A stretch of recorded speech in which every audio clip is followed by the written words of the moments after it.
Hey guys, Enrique here, and I'm going to be walking you through my process for building this entry that I made for Makeover Monday, week 26, which really is a bar chart that's kind of disguised as a histogram.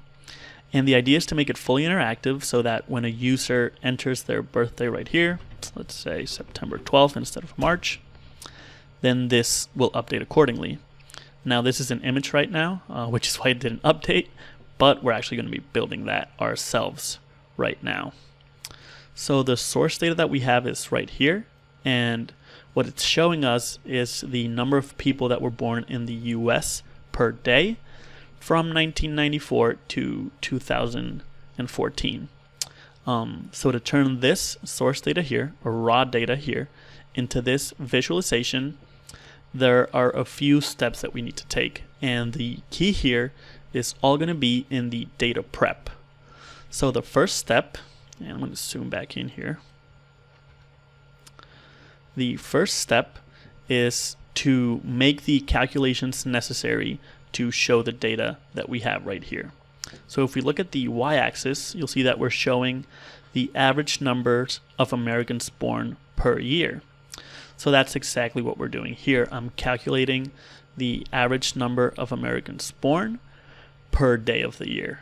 And I'm also adding the rank here, where a rank of 1 is the day where the most Americans are born on average in the year, and a rank of 366 is the day when the fewest number of Americans are born on average each year. Now the second step is to capture the information from the user.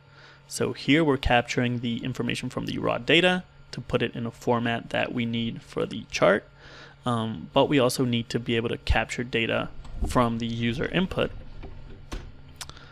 so that we can use as well. So you'll see that we're capturing the date, the month, the day, we're calculating the conception date, and we're extracting the month and the day from that as well.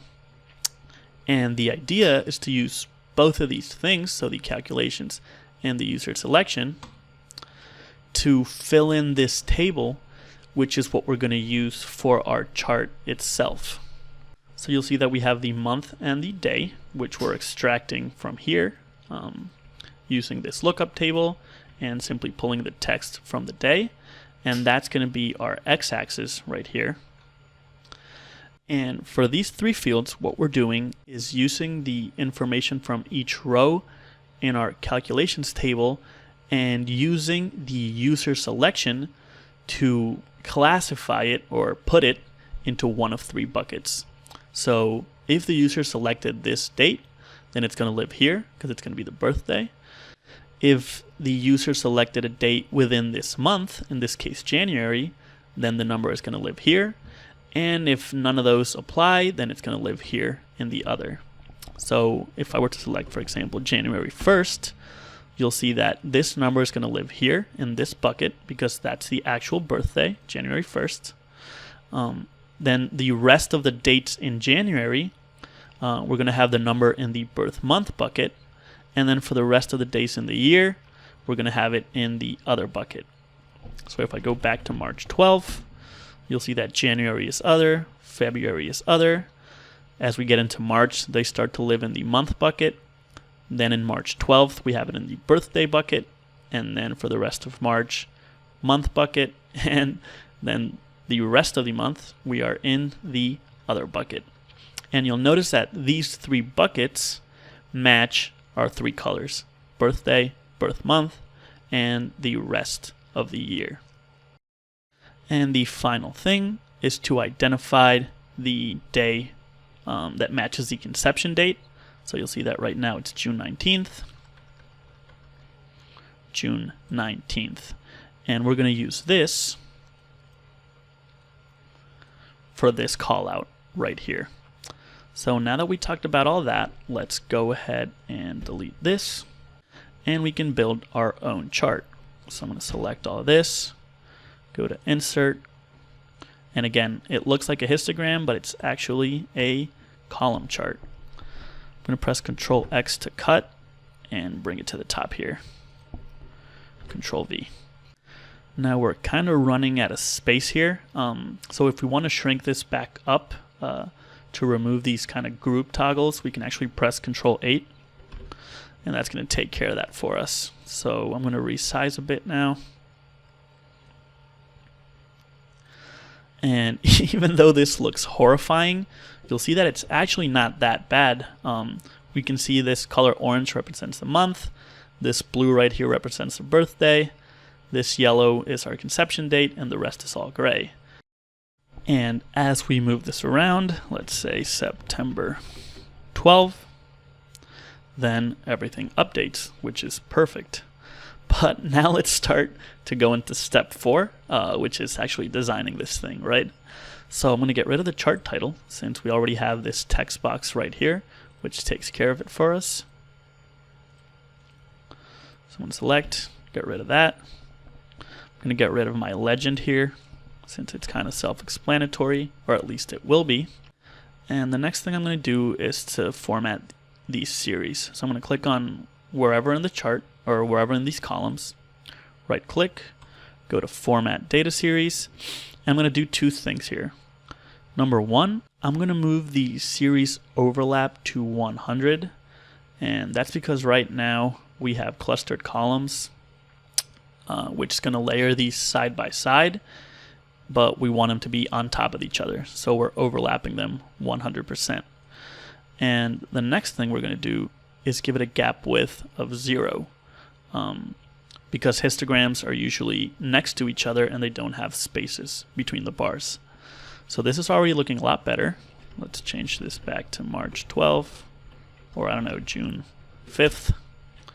You'll see that this is looking pretty good already. We can change the colors now if we want. So we can select, let's say, series birthday. Oh, what is this? Change the fill. Oh, there we go. Fill to this teal. For the series birth month, we can do this dark gray. And for the series birth other, let's go dark gray. And for you were conceived on this day, let's go with this yellow. So we're sticking with the Maven color palette here. And I'm just noticing that I went with the same gray for both of these, so let me go back. Birth other, the light gray. There we go. The next thing I want to do is format my axis. Now, an important thing to call out here is that when you're building column charts, it's a best practice to always keep the baseline at 0. That way you're not misleading the audience.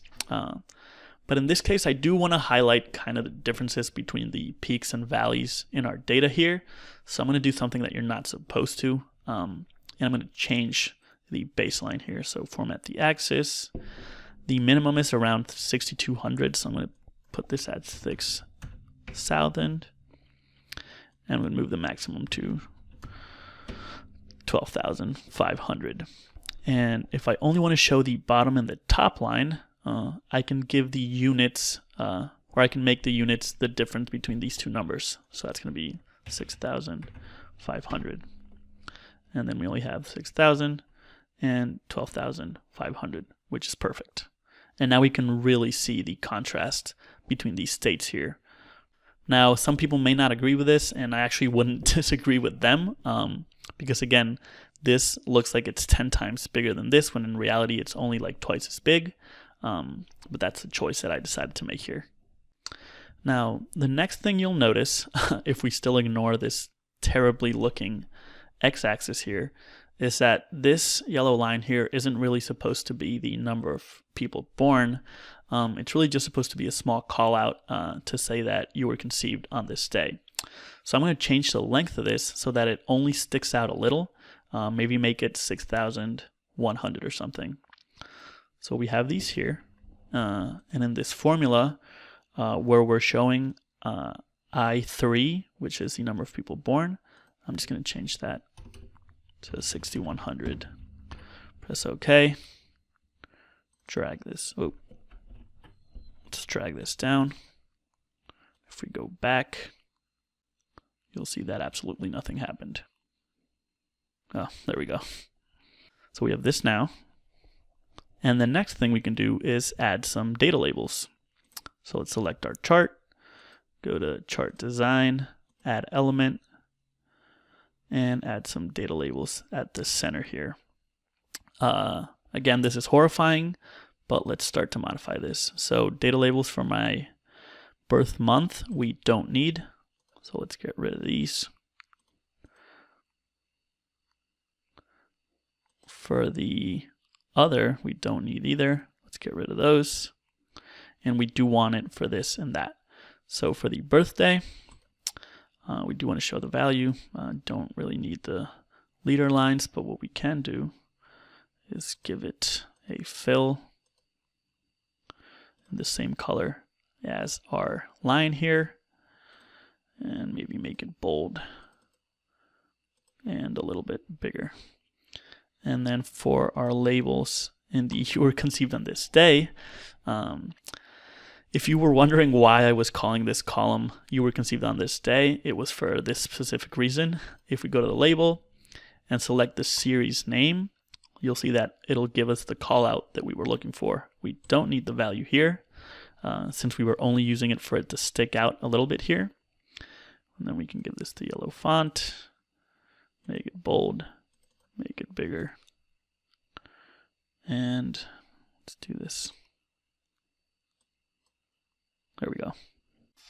And I'm actually going to give it a solid fill that matches this light gray back here, because I'm sure that there's going to be some dates in which it's going to stick out. Let's try, I don't know, September 12th, I think it was. There we go. So that we can still read it, even if it sticks out from our histogram. Now, we're getting a lot closer here. I'm going to close this, and I'm going to go ahead and remove the shape fill and the shape outline from my chart as well. So the final thing that we need to solve is our x-axis here, and this is feeding from these two columns right here.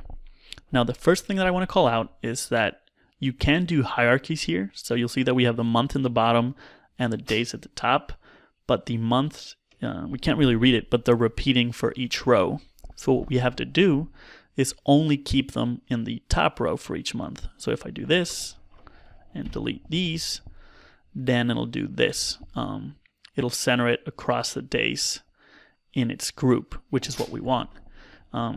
We can go ahead and select all of these and delete them, or we can simply modify the formula and say if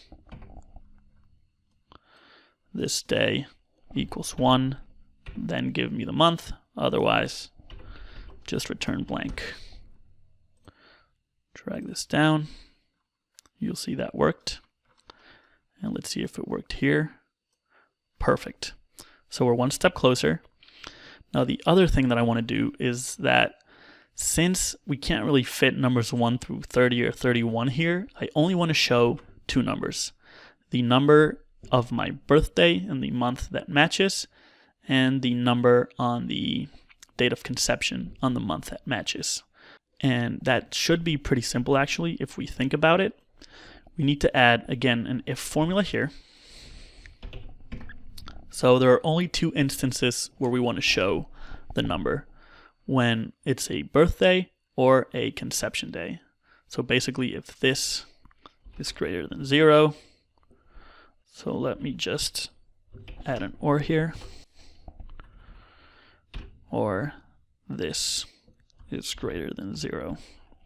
Close the or. If either one of these is true, then we'll return the day. Otherwise, let's return nothing. Close that out. Drag this down. You'll see that we have September 12th, and the conception date I didn't notice. December 20th. December 20th. Perfect. So let's go back. And this is working really well, but then we're having these extra lines here. And if I move this, you'll see that they always happen for the month of December. And that's because since we're showing blanks in Excel here,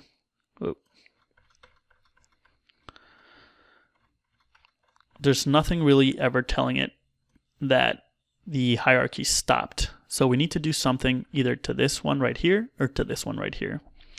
I'm just going to modify the formula slightly and add a space here.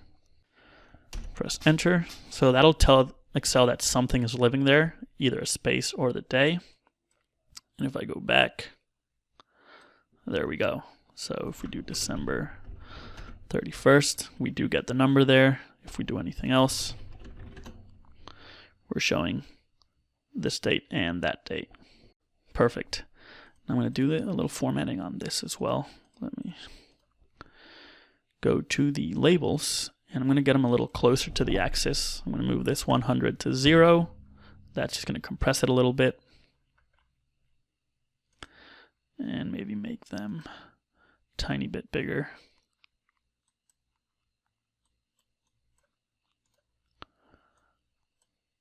There we go. Another thing I'm missing is my y-axis label here, so we can add that. And this is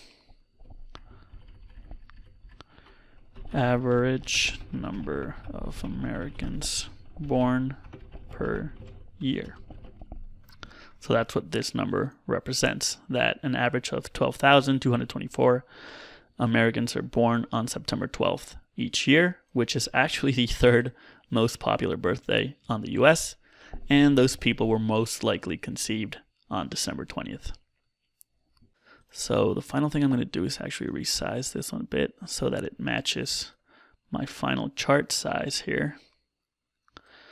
This is a little bit big for my screen, but it matches the font that I used here. And that's it. We have our, let me zoom out, final interactive charts. And there we go. So this was a little bit longer than my last build and a tiny bit more complicated, but I hope you were able to learn something from it. Thanks.